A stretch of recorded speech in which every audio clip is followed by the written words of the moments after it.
So today we're going to be making something called hand-grabbed pancakes, and they're a cousin of sort of the Scallion Pancakes, but I guess the inspiration for them came from, I don't know how many of you guys read my website, my blog, but I had a reader recently send me something where she was really homesick. She was from Taiwan, and she was looking at my Scallion pancake recipe, and one of my biggest things about Scallion pancakes is sometimes when I was in Hong Kong, I couldn't get the Scallion pancakes to be as fluffy or light as the ones that I had in Taiwan.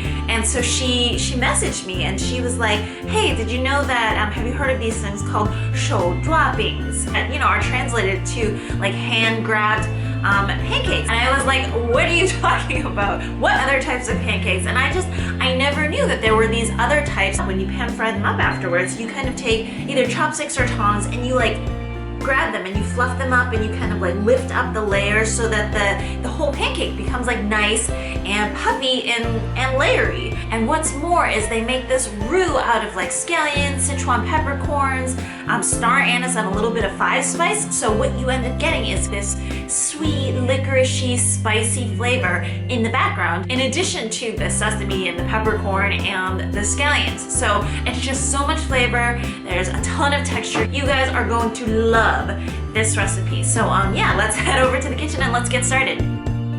Okay, so I started off with 2.5 cups of all-purpose flour and then a half a teaspoon of salt. And depending on where you are, you might need to add a little bit more flour or take away a little bit of that. And then I added in a 1/4 cup of hot boiling water. And this is kind of what differentiates these Scallion pancake doughs. The hot water kind of cooks the dough a little bit and then kind of plays around with the gluten, making it a softer and more tender dough. So I always use chopsticks actually at the beginning because it's too hot to really work with right now. And I think chopsticks mimic the fingers so that I don't overdevelop the dough too much.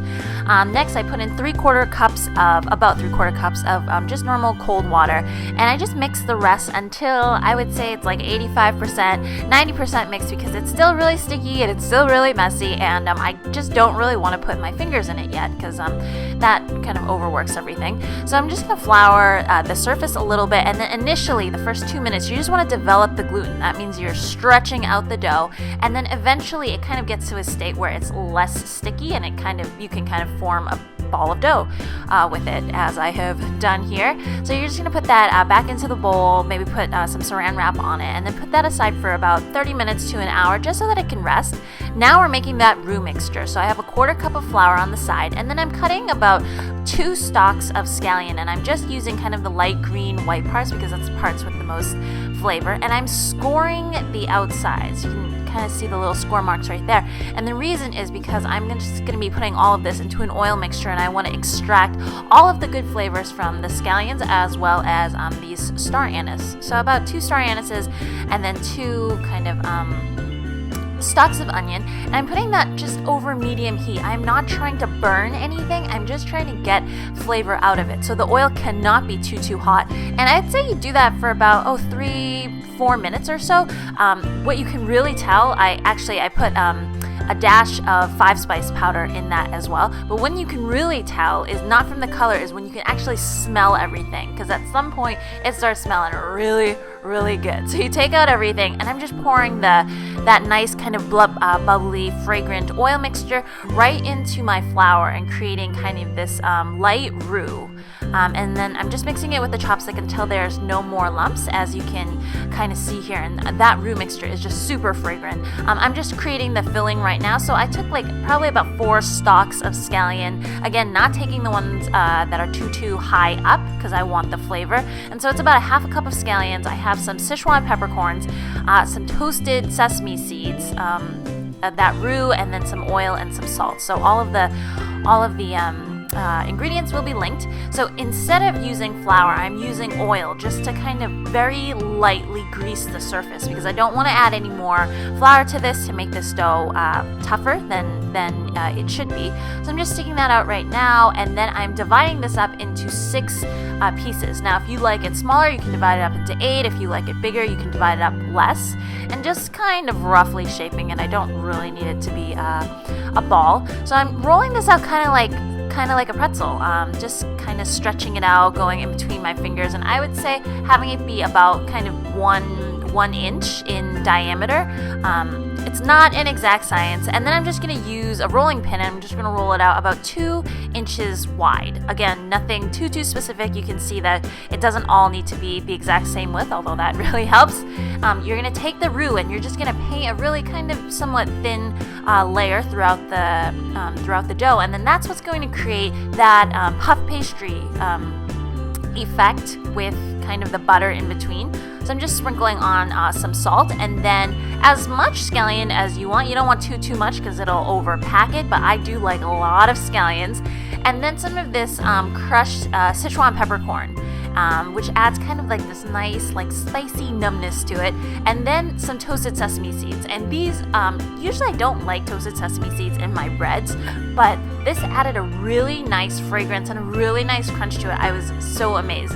So now I'm going to start rolling the dough, and you can see what I'm doing right now. As I'm rolling, I'm pulling, and that is what's going to make this pancake so light and so fluffy and flaky. Is you're getting each part of this dough to be so thin, so in effect you're actually creating kind of more layers because you're rolling it up, and then each layer is super thin, and you have the oil in between to separate it later, so that when you actually cook it, it's going to puff up and it's going to be amazing. So you can just see kind of drag, stretch out the dough, and then roll, and then drag, stretch out the dough, and roll. So it's a pretty cool technique that's very unique to the Shou Zhua bean. So afterwards, when it's done, you kind of flatten it out from the top. So you stand it up, flatten it out from the top, and then you put it aside, and then you do the rest. So I just wanted you guys to get a nice up-close version of that. And when that fries up, all of the layers are going to just be nice and puffy, and it's going to be amazing. So at this point, you can actually freeze the dough after you've rolled it out. I'd say to about a 1/4 inch thickness, maybe a little bit thinner.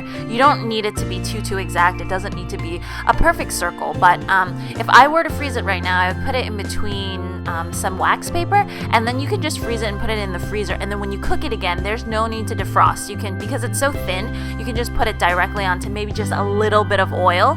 For me, right now, because the pancakes already have a lot of oil, I'm just putting this on medium high, probably more on medium high, without any oil. So you can see that when it starts cooking, parts of it gets a little bit opaque. So you just want to check to make sure it's that kind of really nice goldeny brown. And then when it is, you just want to flip it over. Okay, look how nice that color looks. And I would say that that's about 2.5 minutes, but you want to just make sure and check each side. So when both sides are good and done like that, that's when you get to kind of this hand-pulled pancakes part. So taking tongs or some chopsticks, you want to actually lift up the layers so that you expose them.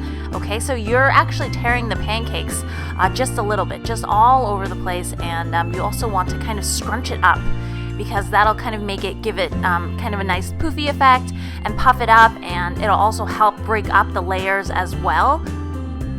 So afterwards, this guy is pretty much ready to serve, and you can see all of the layers and the crunchiness and the scallions, and what you're not getting is that awesome kind of star anise 5-spice spiciness in the background, but I couldn't resist. I had to tear one up for you, and you can just see from just one tear how much flakier this is from, compared to what you usually see at your normal, Chinese restaurants. And what the Taiwanese do is they usually pair this up with a scrambled egg, or you can fill it with, a meat or vegetable of your choice, and then just have this be a roll-up.